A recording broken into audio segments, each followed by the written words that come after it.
Assalamualaikum warahmatullahi wabarakatuh.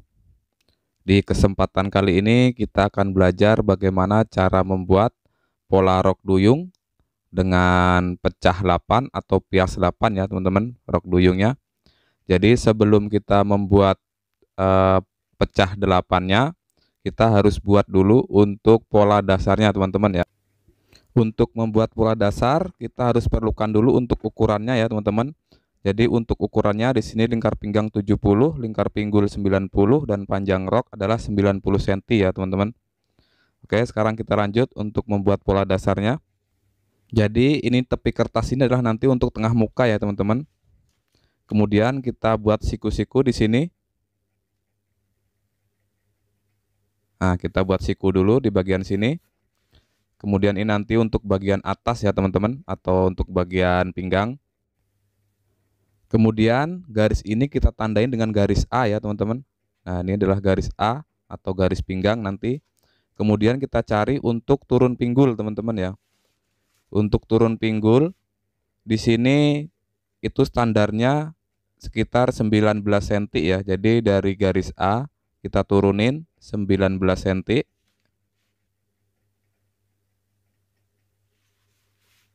Kemudian kita garis lagi, kita garis siku. Dan ini kita tandain dengan garis B atau garis pinggul nanti. Kemudian kita cari untuk panjang rok teman-teman ya. Di sini untuk panjang roknya adalah 90 cm. Jadi caranya seperti ini teman-teman ya. Karena nanti saya akan menggunakan ban pinggang 3 cm, maka 3 cm kita taruh di garis A seperti ini ya. Angka 3 cm kita letakkan pas di garis A. Kemudian meteran kita ulur ke bawah. Kita cari angka 90 cm di sini. Kemudian kita garis lagi, kita garis siku.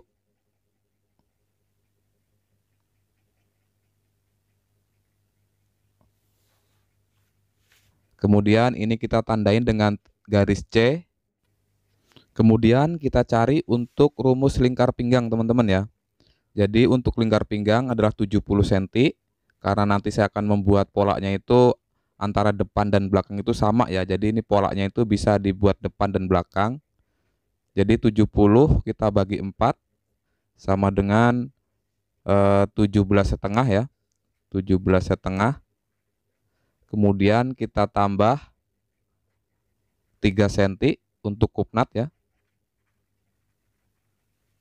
Jadi 17,5 ditambah 3 cm maka akan menjadi 20 cm setengah di sini. Kemudian kita ukur 20,5 cm ya dari garis A sini. Kita cari angka 20 setengahnya di sini. Kemudian ini kita tandain dengan A1. Kemudian kita cari untuk lingkar pinggul ya. Di sini untuk lingkar pinggulnya itu ini masih ukuran pas ya teman-teman. 90 itu masih ukuran pas. Jadi 90 kita tambah 4 cm dulu untuk kelonggaran. Kalau teman-teman pengen lebih longgar lagi bisa tambah 6. Jadi 90 ditambah 4 sama dengan 94. Kita bagi 4 sama dengan 23,5 ya. Jadi nanti untuk pinggulnya di sini di garis B ini, titik B ke sini 23,5. Jadi ini udah ditambah kelonggaran tadi 4 cm ya. Kemudian ini kita tandain dengan B1. Kemudian dari B1 kita pertemukan ke A1 teman-teman ya. Kita garis menggunakan penggaris lengkung seperti ini ya, atau penggaris pinggul. Cara menggarisnya seperti ini teman-teman ya. Nah, seperti ini kurang lebihnya. Kemudian untuk bagian bawah sini teman-teman ya, kita samain dengan pinggul aja dulu teman-teman ya. Jadi garis B ini tadi adalah 23,5, maka garis C juga kita samain 23,5. Kemudian kita garis lurus dulu. Di sini kita tandain dulu sama 23,5 supaya lebih lurus. Karena saya juga nggak punya penggaris panjang ya. Jadi caranya seperti ini.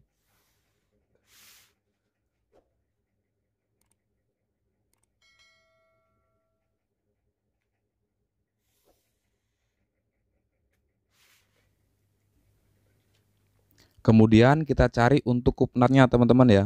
Jadi cara mencari kupnatnya adalah seperti ini ya. Jadi titik A ke A1 itu kita ambil tengah-tengahnya di sini. Kemudian dari titik ini kita geser masuk ke dalam 1 cm di sini.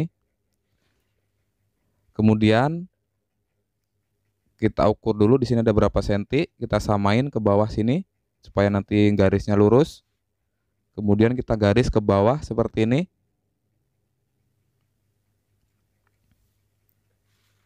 Kalau untuk panjang kupnatnya itu standar ya 12 cm. Teman-teman bisa menggunakan 12 cm. Kemudian karena tadi nambah kupnatnya adalah 3 cm, maka di sini kita ambil 3 cm ya, ke atas 1,5, ke bawah 1,5. Kemudian kita pertemukan aja di sini.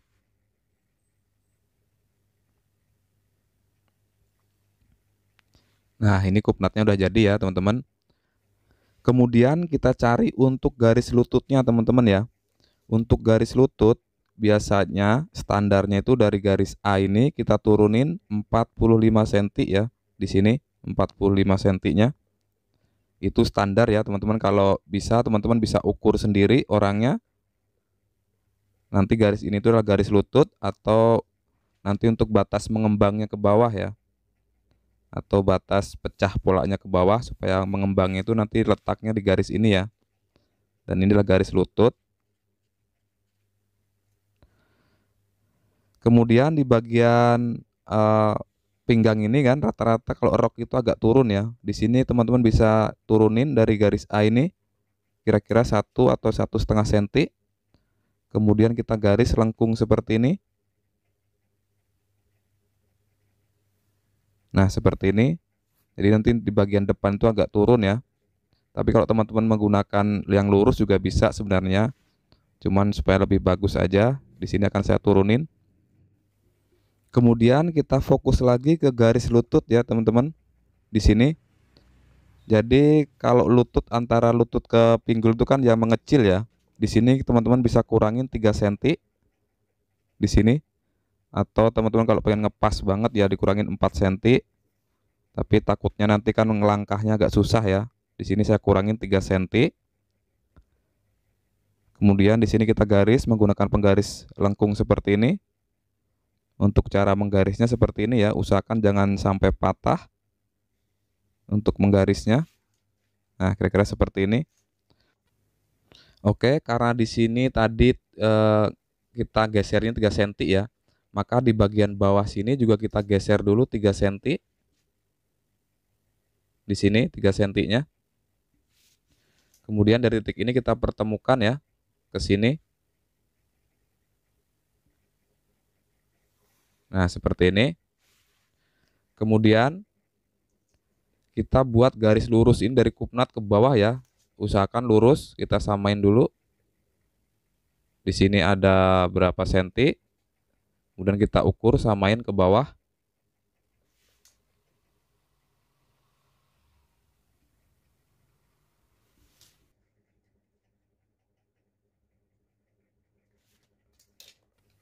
Lalu kita garis ke bawah ya, kita pertemukan titik-titiknya. Dan ini nanti dipastikan akan lurus ya, karena udah kita tandain ya untuk jaraknya ya. Oke, seperti ini. Dan ini nanti untuk bagian 1 ya. Ini bagian 2. Dan nanti ini polanya itu bisa buat depan dan belakang ya, supaya lebih simpel dan mudah. Kemudian kita potong aja teman-teman ya. Untuk cara motongnya seperti ini, simak aja.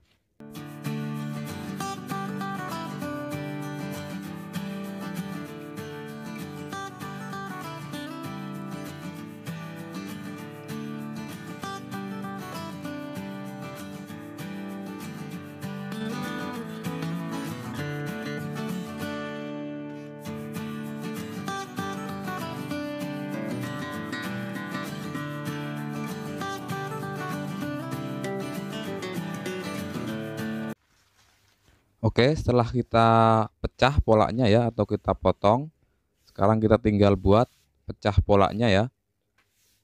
Di sini kita ambil kertasnya ya, kita tempel lagi ke kertas lain. Kemudian kita tindihin atau teman-teman bisa dilem ya, atau dilakban, terserah, atau staples nggak masalah. Di sini saya akan tindihin aja seperti ini supaya tidak bergerak ya teman-teman. Kita akan buat pecah di bagian bawahnya, kita akan tambahin lagi ya supaya mengembang. Untuk caranya kira-kira seperti ini ya. Jadi dari garis bawah, di sini kita tambahin garisnya ke samping, atau kalau dari kamera ke atas dan ke bawah ya.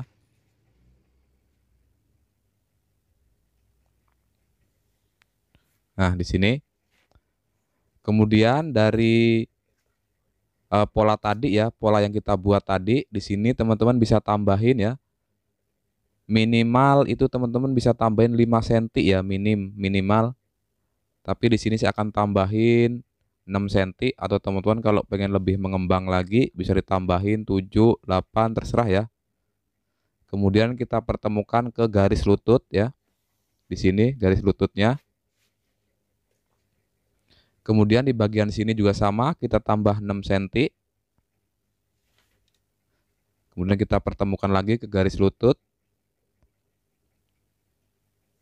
Seperti ini. Dan perlu diingat ya teman-teman, ini polanya belum termasuk kampuh ya. Jadi nanti kalau teman-teman motong harus ditambah kampuh lagi. Kemudian ini saya potong pasin aja ya sama pola yang tadi di bagian atasnya. Kemudian di bagian lutut ke bawah kita ngikutin garis yang kita buat barusan ya.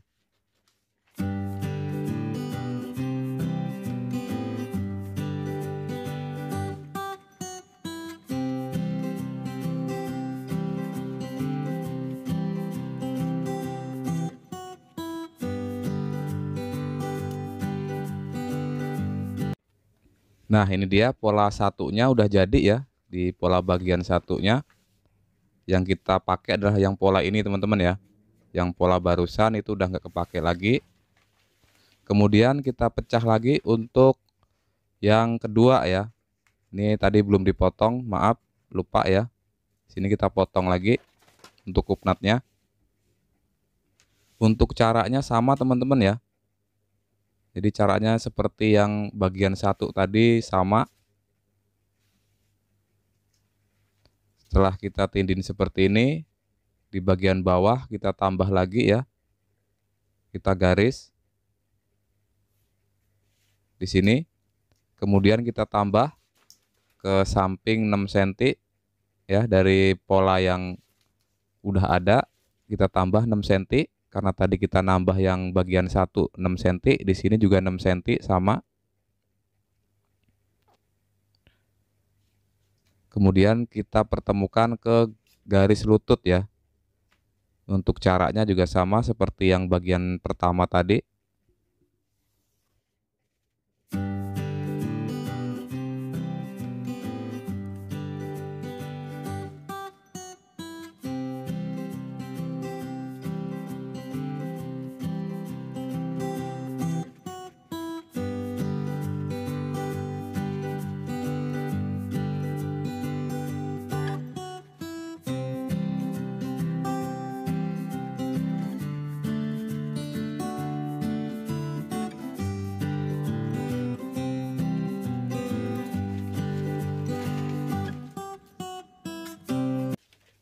Nah, ini dia teman-teman, untuk polanya udah jadi ya. Dan ini kita tandain dengan bagian 2 supaya nanti teman-teman nggak tertuker ya antara bagian 1 dan bagian 2-nya.